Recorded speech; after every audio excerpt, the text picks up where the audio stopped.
বিশ্বে অন্যতম গুরুত্বপূর্ণ জ্বালানি পরিবহন পথ হরমুজ প্রণালী ঘিরে চলমান উত্তেজনার মধ্যেই স্বস্তির খবর এসেছে বাংলাদেশের জন্য। ইরান জানিয়েছে, এই গুরুত্বপূর্ণ জলপথে বাংলাদেশি বাণিজ্যিক জাহাজ চলাচলে কোনো বাধা থাকবে না। একই সঙ্গে আরও 5টি দেশের জাহাজ এই সুবিধা পাবে। ব্রিটিশ বার্তা সংস্থা রয়টার্সকে দেওয়া এক সাক্ষাৎকারে ইরানের পররাষ্ট্রমন্ত্রী আব্বাস আরাকচি বলেন, হরমুজ প্রণালী পুরোপুরি বন্ধ করা হয়নি, বরং নিয়ন্ত্রিতভাবে জাহাজ চলাচল চলছে। তিনি জানান, Islamic revolution guard corps IRGC সিদ্ধান্ত নিয়েছে যে বাংলাদেশ সহ 6টি দেশের জাহাজে কোনো হামলা চালানো হবে না।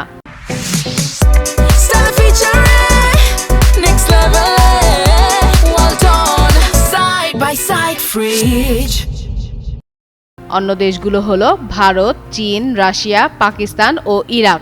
আরাকচির ভাষ্য অনুযায়ী এসব দেশের সঙ্গে ইরানের সমন্বয় রয়েছে এবং তাদের বাণিজ্যিক জাহাজ নিরাপদে চলাচলের সুবিধা পাবে, এমনকি বর্তমান সংঘাত পরিস্থিতির মধ্যেও। তবে একটি শর্ত রাখা হয়েছে যে হরমুজ প্রণালীতে প্রবেশের আগে ইরানের সংশ্লিষ্ট কর্তৃপক্ষের অনুমতি নিতে হবে। এদিকে বৃহস্পতিবার এক প্রতিবেদনে ইরানি সংবাদ মাধ্যম ফাস জানিয়েছে, আন্তর্জাতিক বাণিজ্য পথ হরমুজ প্রণালী দিয়ে চলাচলে ইচ্ছুক সব বিদেশি জাহাজকে অবশ্যই টোল দিতে হবে। এমন একটি আইন প্রণয়নের সিদ্ধান্ত নিয়েছে ইরানের পার্লামেন্ট। ইতিমধ্যে এই আইনের খসড়া তৈরির কাজও শুরু হয়েছে। বিশ্বের মোট জ্বালানি পরিবহনের বড় একটি অংশ এই প্রণালী দিয়ে হয়।